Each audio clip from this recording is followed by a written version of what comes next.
What's up, everyone? Dylan here. I wanted to hop on to do another episode of the weekly analysis video. With that said, we'll hop right into it. Some of the key events this week include Fed minutes tomorrow at 2 p.m. Eastern Time. Then on Thursday, we have jobless claims at 8:30 a.m. and S&P manufacturing PMI at 9:45 a.m. Eastern Time. And then the main event is Jackson Hole on Friday at 10 a.m. Eastern Time. Those are going to be very, very important to watch out for, especially Jackson Hole. Hopefully you guys caught the Russell long that I went over in last week's video, right? Going back to last week, I posted on Monday, one day ahead of CPI event. I talked about the massive short positioning in the Russell and then how it was setting up for a potential short squeeze heading into CPI. If you guys missed last week's video, I recommend watching it. And basically, I talked about why the Russell 2000 could have been setting up for a short squeeze and how the Russell is very, very sensitive to rates. So as you could see, that was Tuesday's candle. So Tuesday and Wednesday were very, very, very strong relative to the other indices. And I ended up catching IWM calls off of that information. So that ended up working very, very well. Then Thursday it came off because PPI was hot, right? The rally was disrupted by a materially hot July PPI report released ahead of the bell on Thursday, which was a stark contrast to the inline CPI report on Tuesday. So again, hopefully some of you guys caught that. So since then, right, since last Tuesday, there's been a massive money rotation out of the Nasdaq and the S&P and into the Dow Jones and the Russell. This is seen by the net change, right? When I look at the last week's performance, you could see that S&P is up 0.25%.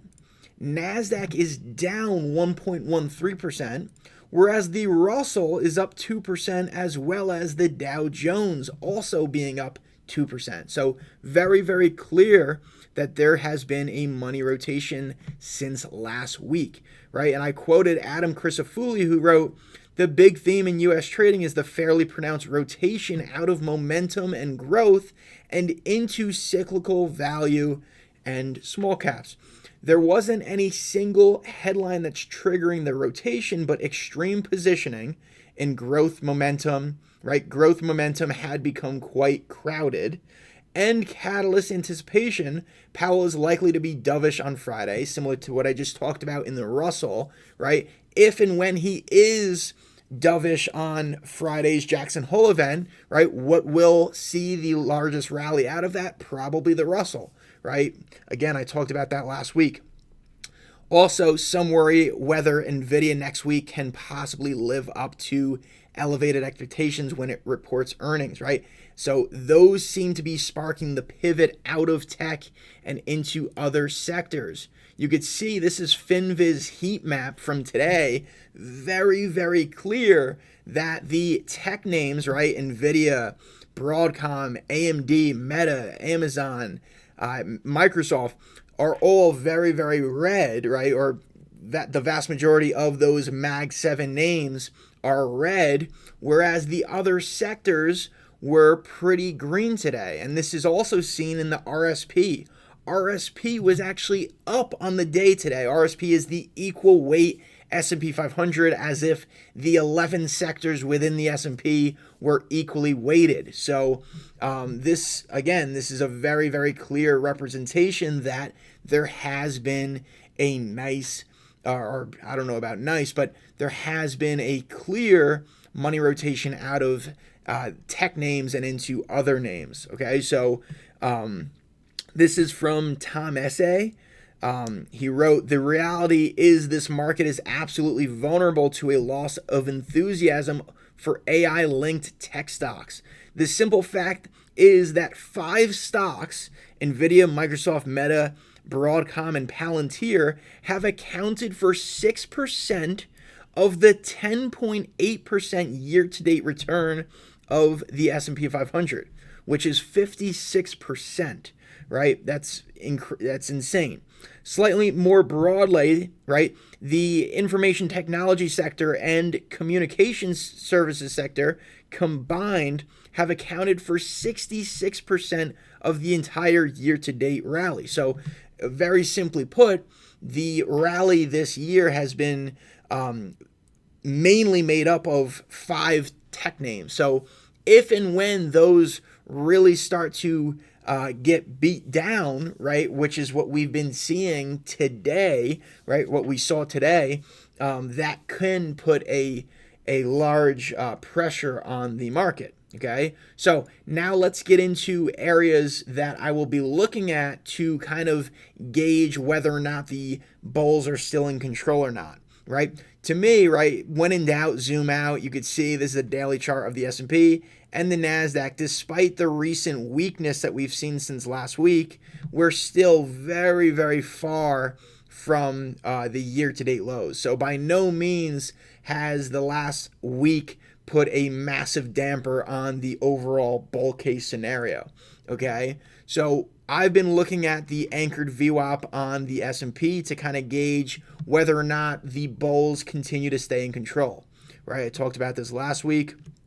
And stemming from the lows of August 1st, you could see multiple tests at that anchored VWAP were supported. Okay, so if and when the S&P comes down to that anchored VWAP, that will be a very, very key area to gauge because it has clearly acted as support multiple times this month.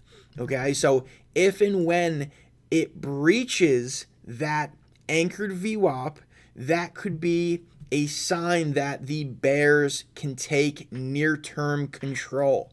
Up until that happens, from a pure probability standpoint, or dips above that anchored VWAP have a higher probability of getting bought.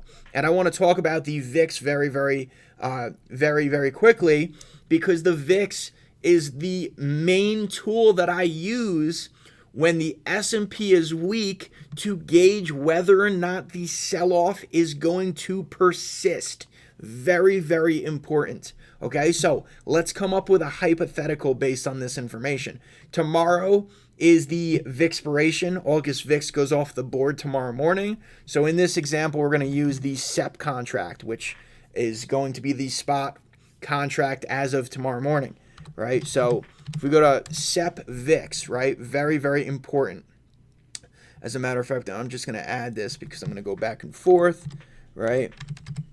So let's look at this. So SEP, you could see the September VIX futures did not take out previous day's highs.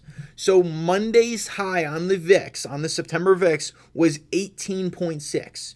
What should have happened today, because S&P managed to break previous day's lows, not even previous day's lows, but also Thursday's lows, right? It broke Thursday's lows, it broke Friday's lows, and it broke yesterday's lows on the S&P 500 futures, right? Thursday, Friday, and Monday's lows were broken today. What should have happened was that the VIX should have taken out Thursday, Friday, and Monday's highs, right? However, you could clearly see that it didn't take out any of those, okay? So you could see Thursday, Friday, and Monday's highs were higher than today's high on the VIX, okay? What does that imply? That implies that if the S&P continues to the downside and it does not have the VIX moving to the upside, that implies that further downside pressure in the S&P is going to be short-lived. So if and when the S&P breaches the anchored VWAP from August 1st lows, the VIX needs to break above at least 18.65, which was Friday's high, or, call it 18.7 to be safe. If S&P breaches the anchored VWAP and VIX is still below 18.7 on the September futures, that would set up for the highest likelihood that the bulls are able to buy the dip on the S&P sooner than later.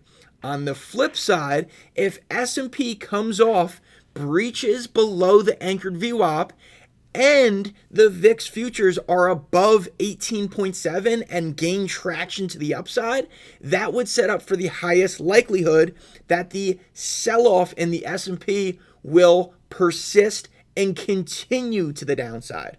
So again, me personally, when I look at the S&P, I try to pair it with the VIX, especially if it's to the downside. So any drop in the S&P should be paired with a move in the VIX. It has to do its part, and if it doesn't, that can set up for a fake out move in the S&P. Okay, so hopefully that's very, very clear because it's very, very important. Also, which also lines up with around this anchored VWAP, is SPX 6400, right? Just a psychological whole number, right? That nearly got tested today, right? 6400 in the SPX, as well as Nasdaq, which just hit the 50% retracement from the August lows to the August highs. That sits at 23,421.75. And because the Nasdaq has been the weaker instrument, it is very important to keep an eye on support, because if the weaker instrument is able to support, right, or defend support, if it's able to bounce at a support level, that implies that the leading indices will be able to lead the market to the upside, aka S&P. So if the Nasdaq continues to the downside below that fib, right, which is potential support, the next level down is the anchored VWAP, and that is going to be the very, very important level to watch, paired up with the VIX. Okay, very, very important. If and when the S&P and the Nasdaq move to the upside again, right, if this bounce gets defended by the bulls and they push value to the upside, the two key areas that I want to keep an eye on are RSP all-time highs, which is 188.16. This has been showing relative strength since last week, as I mentioned in the beginning of this video, as well as SOX all-time highs as well, 5931.83. Those are going to be the two areas to watch to the upside, right? SOX has been relatively weak compared to the Nasdaq because the Nasdaq for the last few weeks has been making all-time highs up until last week. It was making all-time highs, all-time highs, all-time highs. SOX still has not taken out its all-time high of July of 2024. So you want to see a broader participation, aka RSP and SOX, taking out highs if and when the S&P and the Nasdaq were to revisit their highs as well. Okay, and then to the downside, let's just say hypothetically the S&P does breach below that anchored VWAP, and the VIX, the September VIX futures, are able to take out 18.7, right? If those two move in tandem, right, as they are supposed to, and the sell-off persists in the S&P and the Nasdaq, then next level down in the Nasdaq to keep an eye on is 22,800, which has acted as multiple areas of support, right? 1, 2, 3, 4 different areas of support. So that remains the key downside area if the S&P breaches anchored VWAP and the VIX manages to stay above 18.7 as a result of that. So again, key event, Jackson Hole, Friday at 10 a.m. Hopefully you guys were able to catch the Russell long setup from last week. It rallied very, very nicely on Tuesday and Wednesday.